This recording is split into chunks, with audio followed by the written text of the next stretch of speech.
ஓம் ஸ்ரீ சத்குரு சாய்நாதரின் திருவடிகள் போற்றி.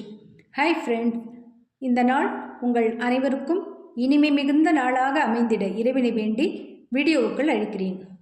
நாம் சாய் சச்சரிதம் 7வது அத்தியாயம் சென்ற வீடியோவில் பாபா ஒரு ஹிந்துவா அல்லது முகமதியரா என்ற கேள்விக்கு விடை காண முடியாமல் இறுதியில் பரமாத்மாவிடம் தன்னுடைய அகங்காரம் உடல் உணர்வுகளை ஒழித்து முற்றிலும் சரணாகதி அடைந்தவருக்கு ஜாதி, மதம், இனம், தேசம் என்னும் கேள்விகள் குறித்து கருத்தில் கொள்வதற்கு ஏதும் இல்லை என்றும், அவர் ஜாதிகளுக்குள்ளேயும் ஜந்துகளுக்குள்ளேயும் எந்த வேறுபாட்டையும் காணவில்லை, எல்லா உயிரினங்களிலும் இறைவனை கண்டார் என்ற அவருடைய தெய்வாம்சம் பொருந்திய குணத்தை கண்டோம். மேலும் பலவிதமான நோய்களை தனக்கே உரிய தனித்தன்மையால் குணப்படுத்தினார் என்பதையும் அறிந்தோம்.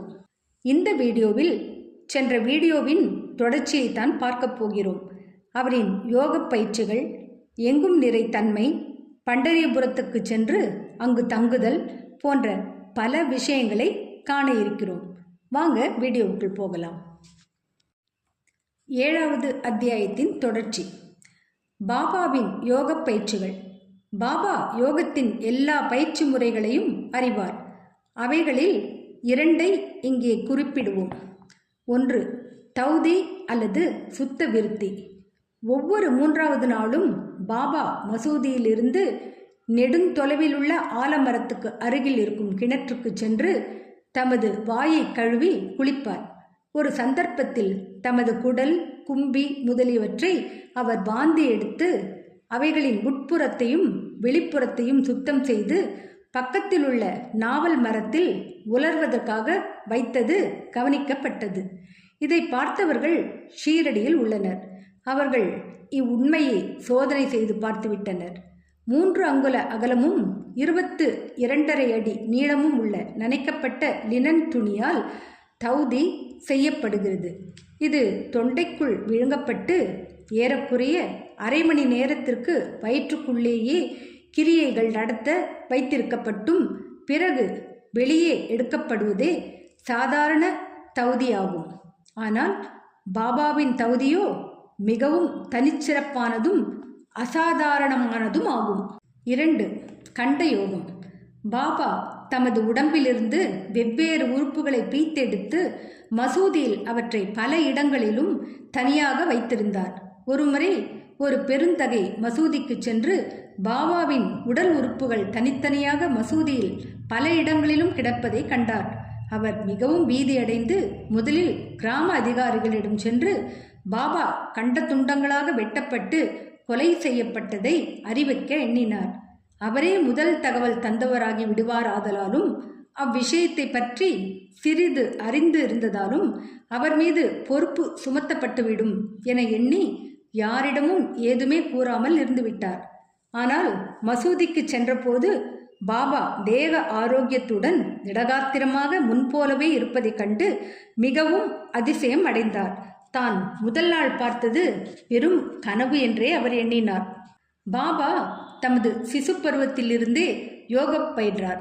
அவர் பெற்றுள்ள திறமையை ஒருவரும் அறிந்திருக்கவில்லை, அன்றி ஊகிக்கவும் இல்லை. தமது சிகிச்சைகளுக்கு எவ்வித பணமும் அவர் வசூலிக்கவில்லை. தமது தகைமைகளின் திறத்தின் பயனால் புகழ்பெற்று பெருமையுற்றார். பல ஏழைகளுக்கும் துன்பப்படும் மக்களுக்கும் அவர் ஆரோக்கியம் அளித்தார்.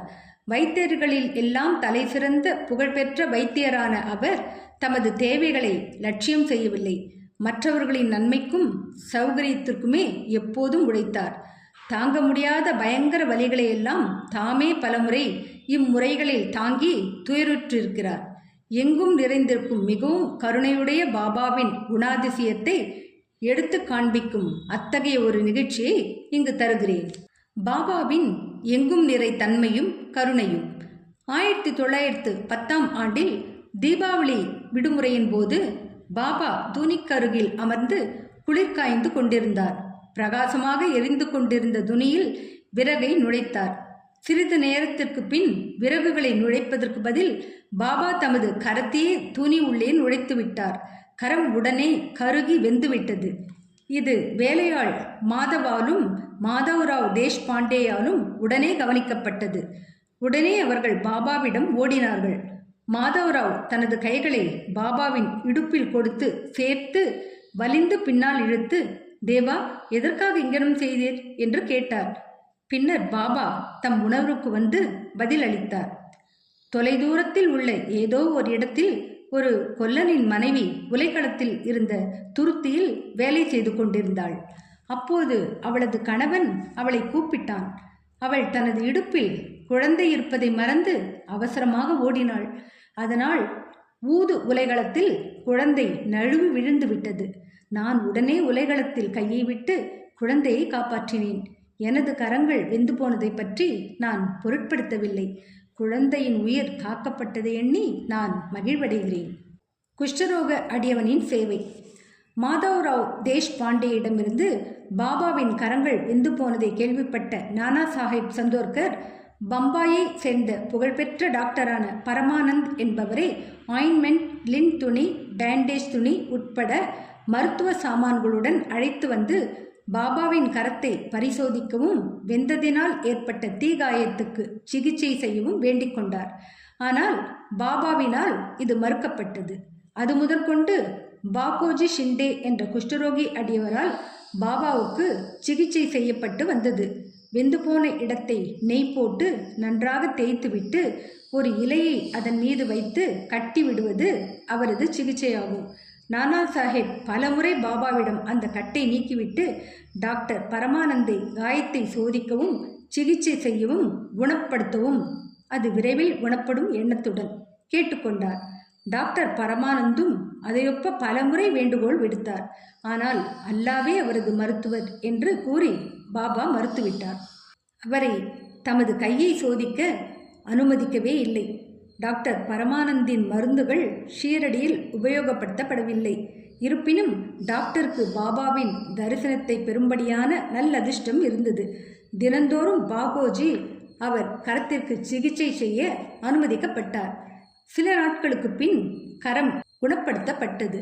அனைவரும் மகிழ்ச்சியுற்றனர். ஏதோ லேசான வலி இன்னும் இருந்திருக்குமோ இல்லையோ என்பதை நாம் அறியோம். தினந்தோறும் பாகோஜி தனது நியதிப்படி கட்டுகளை தளர்த்தி நெய்யினால் அதை நன்றாக மீண்டும் தேய்த்து அழுத்தி கட்டு போடுவார். இது சாய்பாபாவின் மகா சமாதி வரை நடைபெற்றது. அவர் ஒரு முழு சித்தரானதால் இந்த சிகிச்சை உண்மையில் அவருக்கு தேவை இருக்கவில்லை. ஆனால் தமது அடியவர் மீதுள்ள அன்பின் காரணத்தால் பாகோஜியினது உபாசனையை, சேவையை முழுவதுமாக தடையின்றி நடக்க அனுமதித்தார். பாபா லெண்டி தோட்டத்திற்கு புறப்பட்ட போது பாகோஜி அவருக்கு குடைப்பிடித்து அவருடன் கூட சென்றார்.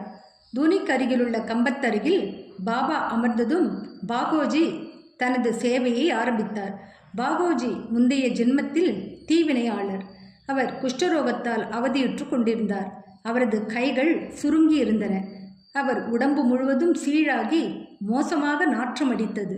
வெளியில் அவர் துரதிர்ஷ்டசாலியாக இருப்பதை போல் தோன்றினாலும் அவர் மிகவும் அதிர்ஷ்டசாலியாகவும் மகிழ்ச்சி உள்ளவராகவும் இருந்தார்.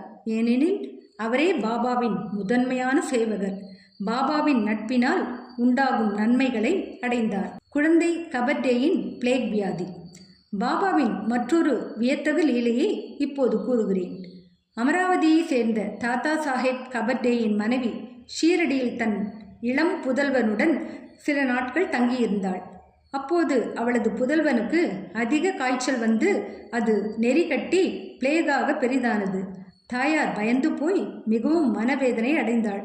பின்பு அமராவதிக்கு செல்ல நினைத்து பாபா வழக்கமாக மாலையில் சுற்று வரும்போது வாதாவுக்கு சமாதி மந்திர் அருகில் வந்து கொண்டிருக்கையில் அவருடைய அனுமதியை பெறுவதற்காக பக்கத்தில் சென்று நடுங்கும் குரலில் தனது இளம் புத்திரர் பிளேகால் பீடிக்கப்பட்டிருப்பதை தெரிவித்தாள்.